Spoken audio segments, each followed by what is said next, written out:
Hello friends, मैं अनामिका। मेरे kitchen में आप सभी का स्वागत है। फ्रेंड्स, आज मैं पास्ता की रेसिपी लेकर आई हूँ। ये माइक्रोनी पास्ता है। इसे बनाना बहुत ही आसान है और घर पे बिल्कुल देसी पास्ता होटल से भी टेस्टी बनके तैयार होता है।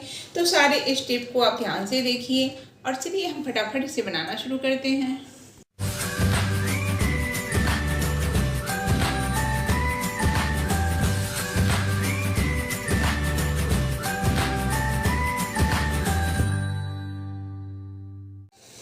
पास्ता बनाने के लिए हमने यहाँ पे 250 ग्राम पास्ता लिया है। चलिए हम गैस की तरफ चलते हैं। गैस पे हमने पानी उबलने के लिए रख दिया है। ये 1.5 लीटर पानी है। इसमें हम डालेंगे आधा चम्मच नमक और 1 चम्मच हम डालेंगे कुकिंग ऑयल। उबले हुए पानी में हम डालेंगे अपना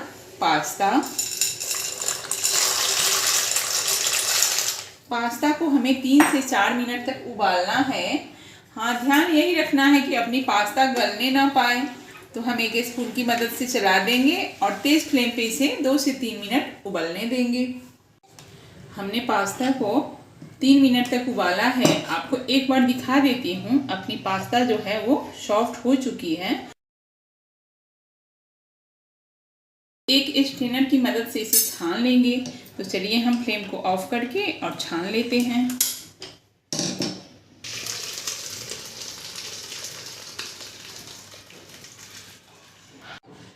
पास्ता को हमने स्ट्रेन करके पानी से धो लिया है। अब हम इसे एक डिश में निकाल देंगे।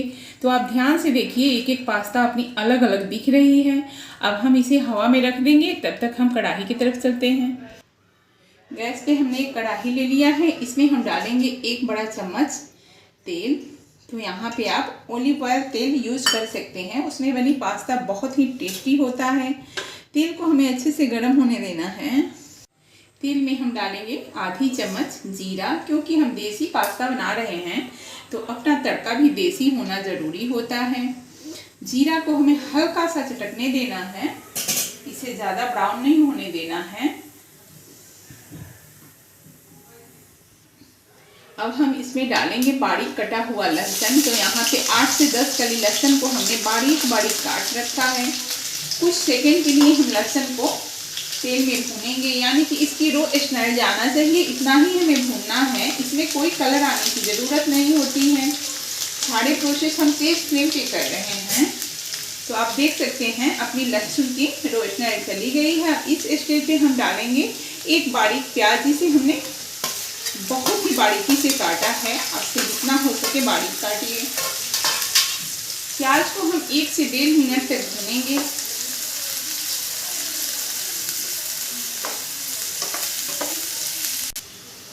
तो आप ध्यान से देख लीजिए, 1.5-2 मिनट में अपनी प्याज हल्की सी सॉफ्ट हो गई है। हमें ब्राउन कलर नहीं आने देना है। इसमें क्रंच भी बरकरार रखना है। इस स्टेज पे हम डालेंगे बीन्स। तो यहाँ पे हम 4 बीन्स को बारीक बारीक काट लिए हैं, उसे डाल देंगे। साथ में हम डालेंगे गाजर, जिसे हमने छोटा छोटा काट रखा है, और 2 हरी मिर्च हमने छोटे छोटे टुकड़े में काट लिया है।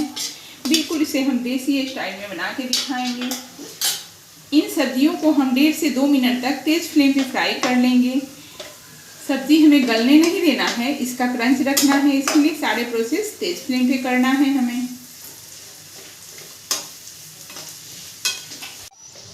आप देख सकते हैं अपनी गाजर, बीन्स, प्याज के साथ हल्का सा पक चुका है। इस स्टेज पे हम डालेंगे स्प्रिंग ओनियन का वाइट पार्ट। इससे क्या होता है, चाइनीज डिश में बहुत ही अपनी अच्छी टेस्ट आती है। यहाँ पे हम डालेंगे फ्रोजन मटर, जिसे हमने 2 चम्मच ले रखा है, और बारीक कटा हुआ शिमला मिर्च। शिमला मिर्च हम लास्ट में डालते हैं क्योंकि ये बहुत जल्दी पक जाता है और इसके पीसेस दिखते नहीं हैं, तो हम लास्ट में डालते हैं। सब्जियों को हम अच्छे से मिक्स कर लेंगे। आप देख सकते हैं सभी सब्जियां अपना हल्का सा भून चुकी है। इसे बिल्कुल हम 1 मिनट तक भूने हैं। अब यहाँ पे हम डालेंगे ढेर सारा टमाटर, जिसे हमने छोटे छोटे काट रखे हैं। टमाटर को हम डालते हैं, इसमें डालेंगे नमक, नमक से टमाटर जल्दी गल जाता है। तो स्वाद के अनुसार हम नमक डालेंगे, क्योंकि वहाँ पास्ता उबालने में भी हमने नमक डाला है। और यहाँ पे हम डाल देंगे 1 चम्मच लाल मिर्च पाउडर। तो आप मिर्च अपने अंदाज से डालिए, बच्चों के लिए बना रहे हैं तो थोड़ा कम डालिए, बड़ों के लिए तो चटपटा पास्ता बनाना ही है हमें। तो चलिए हम इसे अच्छे से मिक्स करके पका लेते हैं। अब हम टमाटर को डालने के बाद इसे कवर करके पकाएंगे, जिससे कि अपनी टमाटर अच्छे से गल जाए।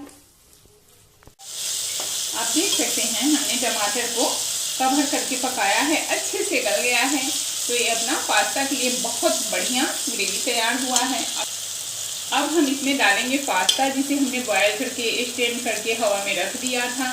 तो आप ऐसा ना सोचें, एक बार पास्ता उबाल के फ्रीज में रखने के बाद आपको जब मन हुए पास्ता बना सकते हैं। आप ज़रूरत के अनुसार अभी डाल दीजिए, जो बचता है उसे फ्रीज में रख दीजिए। आपका मन जब भी करे फटाफट पास्ता बना दीजिए। तो हम यहाँ पे पास्ता ऐड कर दिए हैं। अब हम इसमें डालेंगे 1 चम्मच चिली फ्लेक्स और साथ में हम डालेंगे मिक्स हर्ब्स।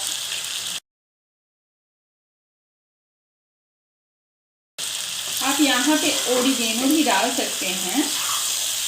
पास्ता को हम अच्छे से मिक्स कर लेंगे। फाइनली हम इसमें डालेंगे पानी। तो ये वही वाली पानी है जिसे हमने पास्ता उबालने के बाद स्टेन करके रखा था। इससे पास्ता में अच्छे से अपनी मसाला अब्जॉर्ब हो जाती है। तो 1 कटोरी हम यहाँ पानी डाल रहे हैं।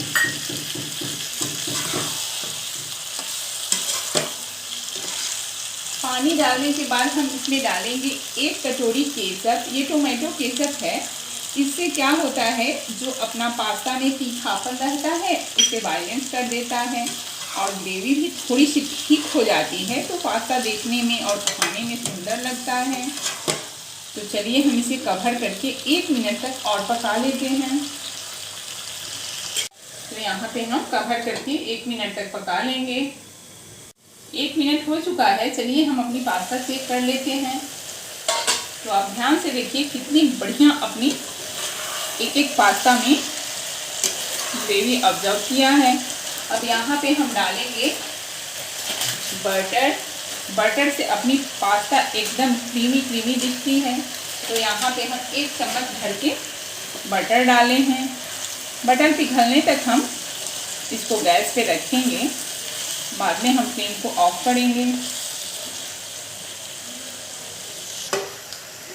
अब ध्यान से देखिए अपनी बटर अच्छे से पिघल चुकी है। बटर डालने के बाद पास्ता के स्वाद में 4 चांद आ जाता है। अब फाइनली इंग्रेडिएंट्स हम इसमें डालेंगे स्प्रिंग ओनियन का ग्रीन पार्ट। इसी से तो पास्ता की खूबसूरती बढ़ जाती है और स्वाद भी बहुत ही बढ़ जाता है। पास्ता को हम मिक्स कर लेंगे। आप ध्यान से देखिए अपनी पास्ता कितनी बढ़िया होटल जैसे तैयार हुई है। हम फ्लेम को ऑफ कर लेंगे और पास्ता की प्लेटिंग कर लेंगे। चलिए हम पास्ता की प्लेटिंग कर लेते हैं। तो आप एक बार ध्यान से देखिए कितनी बढ़िया अपनी पास्ता बनके तैयार हुई है। इसमें सब्जियों का क्रंच, ग्रेवी का टेस्ट। तो फ्रेंड्स आपने देख लिया पास्ता बनाना कितना आसान है। अब मैक्रोनी पास्ता को गर्मा गर्म सर्व कीजिए। अच्छी लगे तो मेरे चैनल को लाइक, सब्सक्राइब और शेयर जरूर कीजिए। धन्यवाद।